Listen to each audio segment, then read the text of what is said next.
안녕하세요. 금융 읽어주는 여자 천덩입니다. 제가 콜라보를 하고 있는 요 기획재정부에서 2022년 경제정책 방향을 발표했습니다.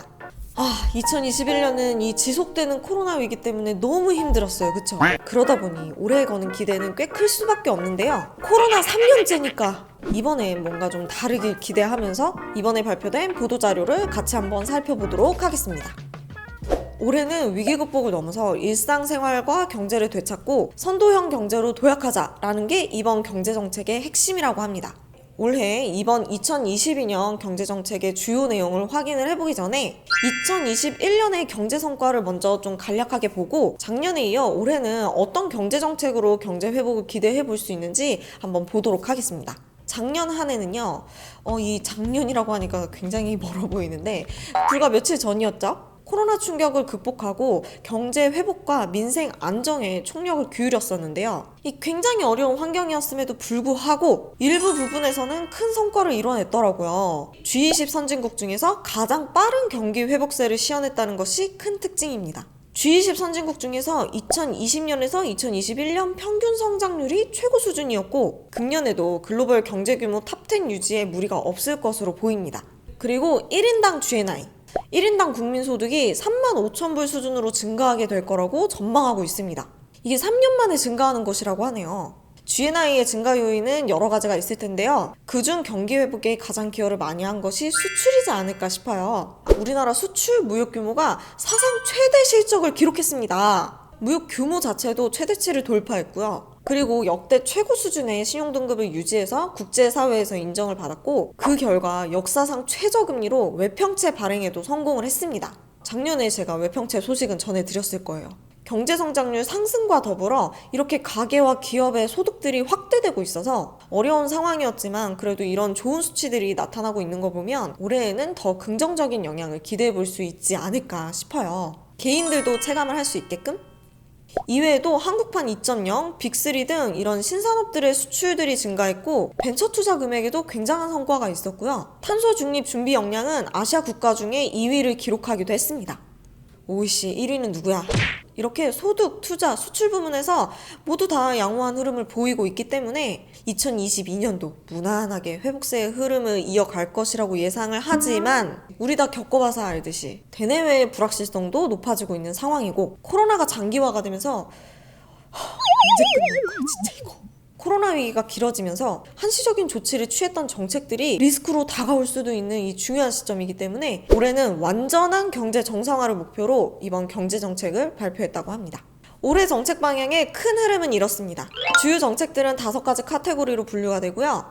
3+2 정책 방향으로 발표했습니다. 가장 시급한 현 상황이죠. 위기 극복을 넘어 완전한 경제 정상화를 위해 정책 조합들을 최적화시켜서 경제의 정상 궤도로 도약하고 소상공인과 서민들의 민생 경제 회복이 본격화되도록 적극적으로 지원을 하고 글로벌 공급망, 가계부채, 부동산 시장 등의 대내외적인 리스크 관리를 강화하여 일상과 경제를 되찾는 것이 목표입니다. 두 번째 목표인 선도형 경제기반 공고화를 위해서는 한국판 뉴딜, 빅3 등 유망 산업을 육성하고 작년에 이어서 계속 좋은 성과를 유지할 수 있도록 차세대의 성장 동력을 보강하는 것입니다. 그리고 미래 세대를 대비하기 위해 친환경 저탄소 경제 전환을 가속화하고 사회 경제 구조 변화에 대응력을 강화할 수 있는 정책들을 계획했습니다. 이 정책 방향을 어떻게 이행될 수 있는지 조금 더 세세하게 살펴보면 먼저 완전한 경제 정상화를 위해서 경제성장 궤도로의 도약 재정정책은 상반기에 조기집행 목표를 63%를 유지하되 경기 물가 상황을 봐가면서 분기별 집행 규모를 조정할 예정입니다. 피해 업종 등 소비 회복세가 가속화될 수 있도록 내수 회복의 지원을 확대한다고 하고요. 미래 대비 관련된 산업들의 투자를 중심으로 인센티브가 대폭 확대되고 그에 따른 법 제도 기반도 완비한다고 합니다. 어려운 환경 속에서 견인차 역할을 해온 우리 수출 기업들의 호조세가 지속이 될 수 있도록 총력 지원체들을 지속할 예정이기도 합니다.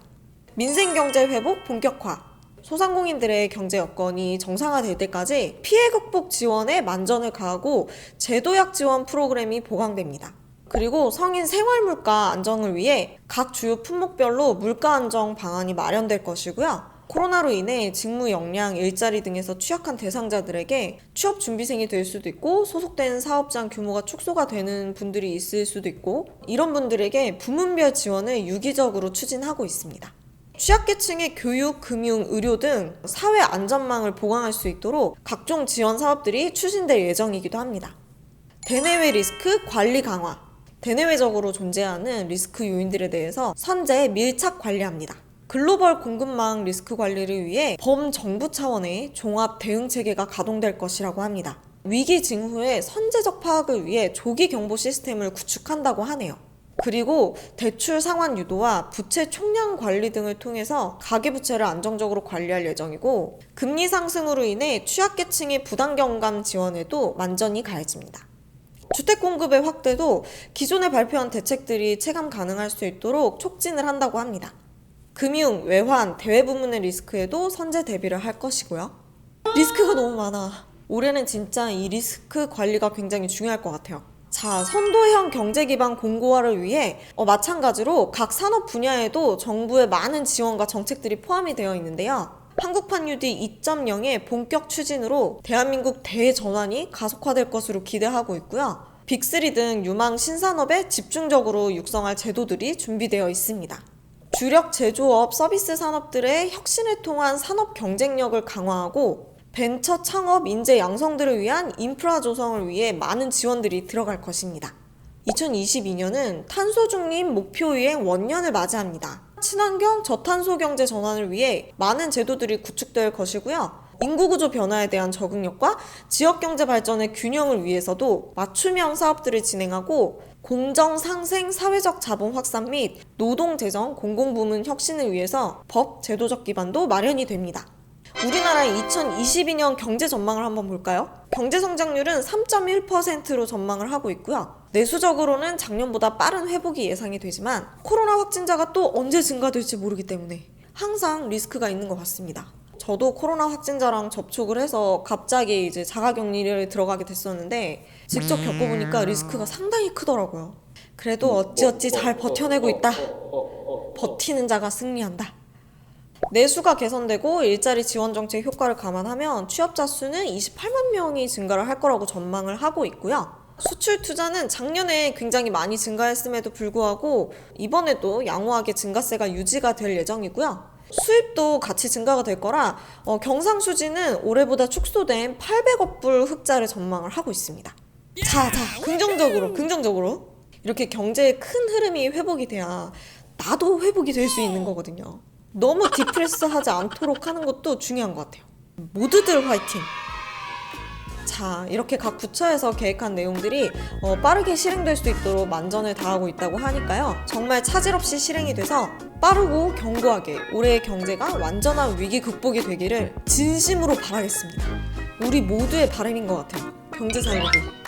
여러분 모두들 새해 복 많이 받으시고요. 올해도 건강하시고요. 작년보다는 더 풍요로워지는 한 해가 되시길 바라겠습니다. 이번 영상은 여기까지입니다. 감사합니다. 안녕히 계세요.